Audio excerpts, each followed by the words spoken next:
Selamat datang di channel YouTube Erin Channel.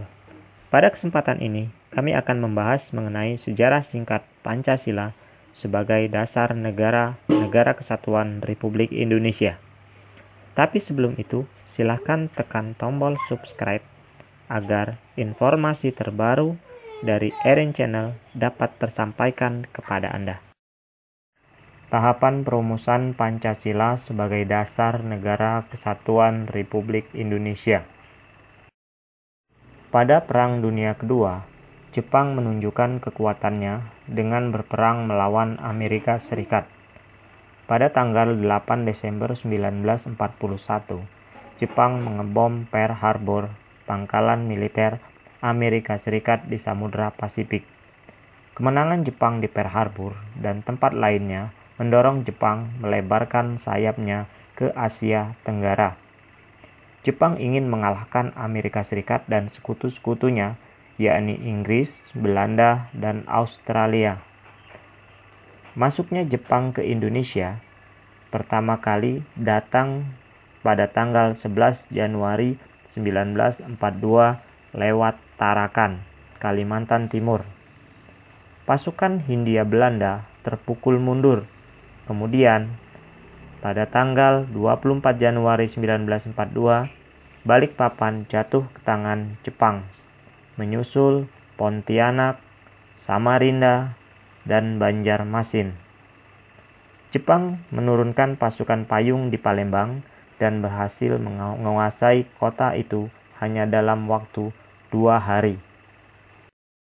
Selanjutnya, Jepang mulai bergerak ke Jawa yang menjadi pusat kekuasaan pemerintah Hindia Belanda. Pada tanggal 1 Maret 1942, tentara ke-16 Jepang mendarat di Teluk Banten, Eretan Wetan di Jawa Barat, dan Kragan di Jawa Tengah. Pada tanggal 5 Maret 1942, Jepang berhasil merebut Batavia dari Hindia Belanda. Akhirnya, pasukan Belanda kalah dan bersedia menyerahkan Bandung dan daerah sekitarnya. Namun, Letnan Jenderal Hitoshi Imamura yang memimpin invasi meminta penyerahan total atas semua pasukan di Jawa dan bagian Indonesia lainnya. Belanda akhirnya memenuhi tuntutan Jepang yang pada tanggal 8 Maret 1942 di Kalijati, Subang, Jawa Barat, mereka berunding dan kemudian Belanda menandatangani perjanjian penyerahan tanpa syarat di Kalijati antara Jenderal Terpoten dengan Letnan Jenderal Hitoshi Imamura. Sejak berkuasa di Indonesia, Jepang dengan segala cara menguras kekayaan dan tenaga rakyat Indonesia yang menimbulkan kesengsaraan bagi rakyat Indonesia. Penjajahan yang dilakukan oleh Belanda dan Jepang menimbulkan penderitaan yang dalam bagi bangsa Indonesia. Namun, penderitaan tersebut tidak menyurutkan semangat bangsa Indonesia untuk meraih kemerdekaan. Berbagai upaya dilakukan bangsa Indonesia dengan menyusun barisan dan bersatu padu mewujudkan kemerdekaan yang dicita-citakan.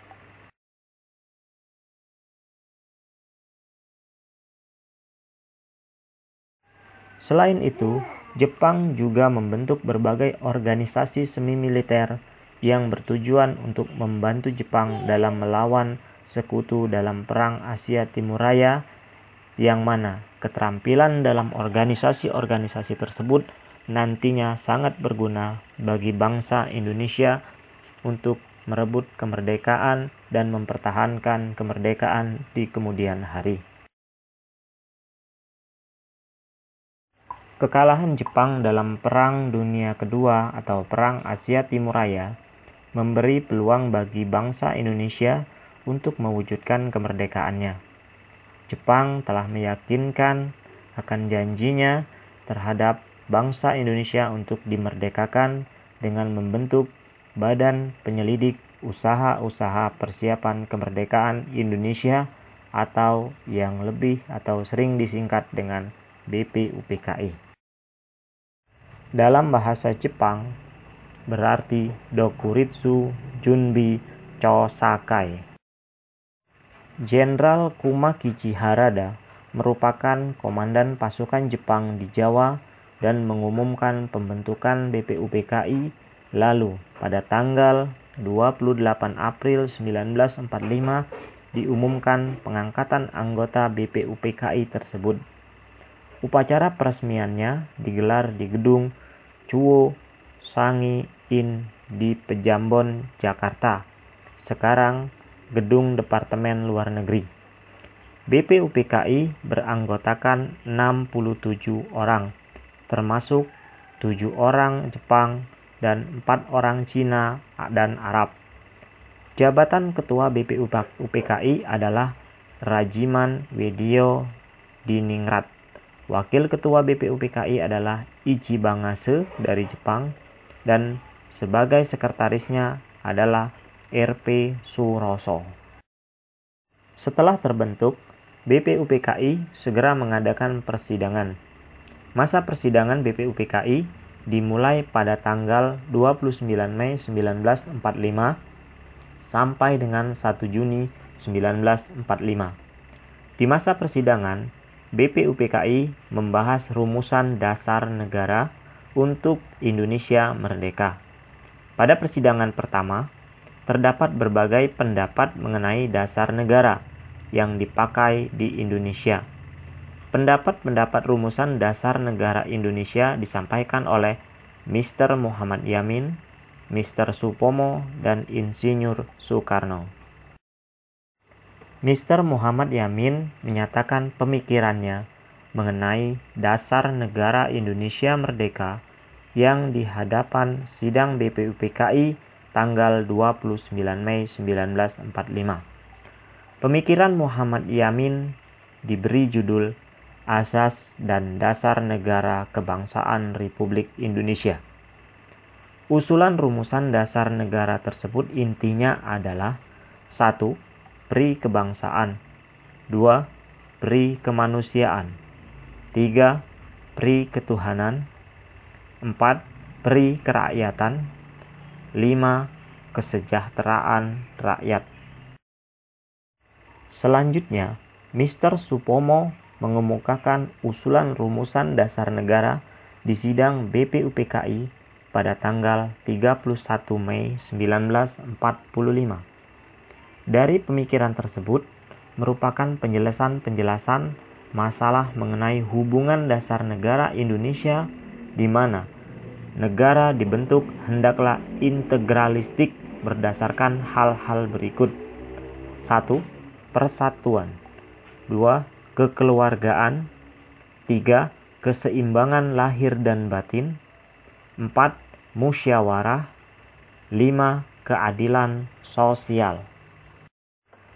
Kemudian Insinyur Soekarno pada tanggal 1 Juni 1945, Insinyur Soekarno mendapat kesempatan untuk menyampaikan pendapat mengenai rumusan dasar negara Indonesia. Usulan rumusan dasar negara Insinyur Soekarno terdiri dari 5 asas antara lain 1. Kebangsaan Indonesia, 2. Internasionalisme atau pri kemanusiaan, 3.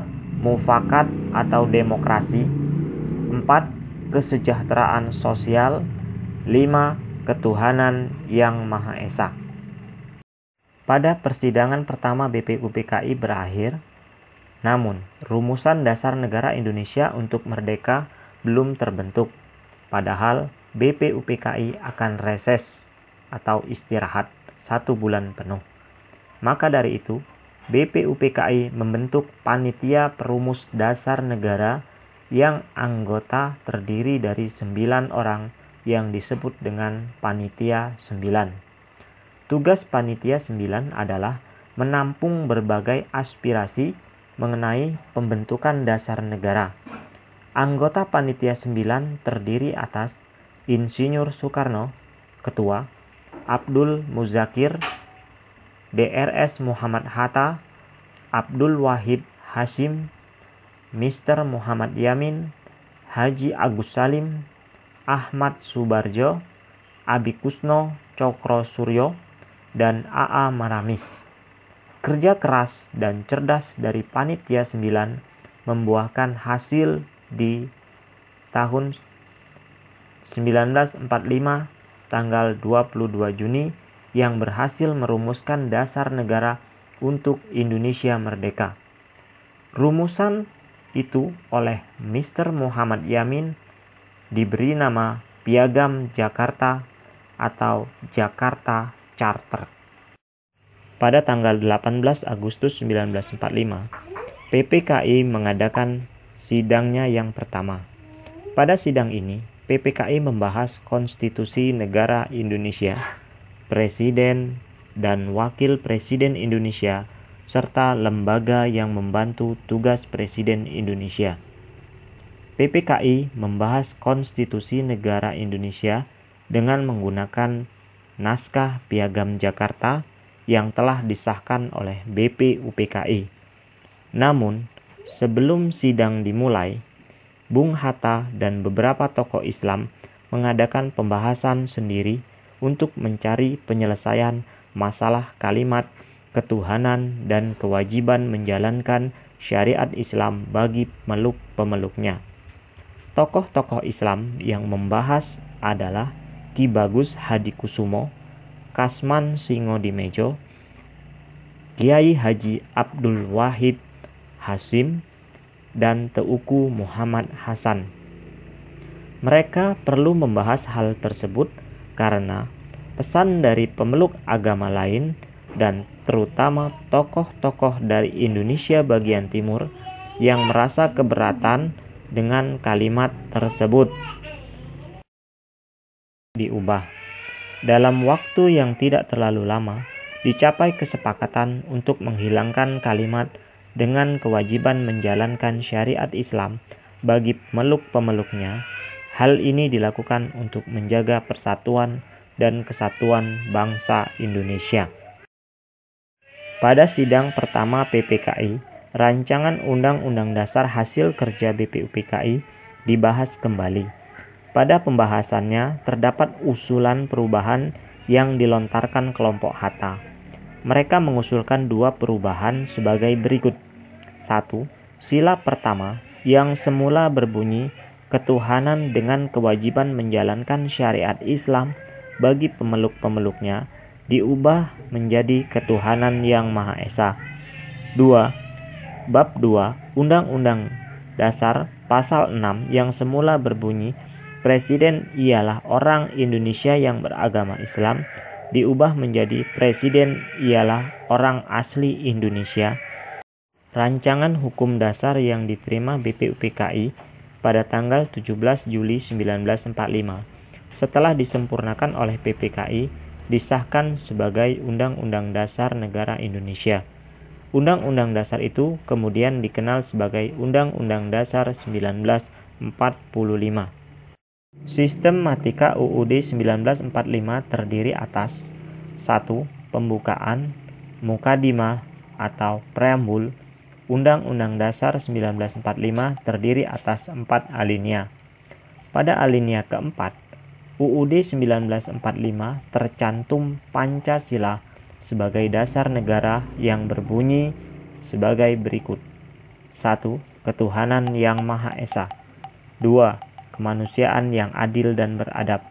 3. Persatuan Indonesia. 4. Kerakyatan yang dipimpin oleh hikmat, kebijaksanaan dalam permusyawaratan perwakilan. 5. Keadilan sosial bagi seluruh rakyat Indonesia. Batang tubuh UUD 1945 terdiri atas 16 bab, 37 pasal, 4 pasal aturan peralihan, dan 2 ayat aturan tambahan. 3. Penjelasan UUD 1945 terdiri atas penjelasan umum dan penjelasan pasal demi pasal. Susunan dan rumusan Pancasila yang terdapat dalam pembukaan UUD 1945 merupakan perjanjian seluruh bangsa Indonesia. Oleh karena itu, mulai saat itu, bangsa Indonesia membulatkan tekad menjadikan Pancasila sebagai dasar negara kesatuan Republik Indonesia. Demikianlah sejarah singkat tahapan perumusan Pancasila sebagai dasar negara kesatuan Republik Indonesia. Apabila terdapat kekeliruan atau kesalahan, kami menerima kritik dan saran untuk perbaikan channel ini.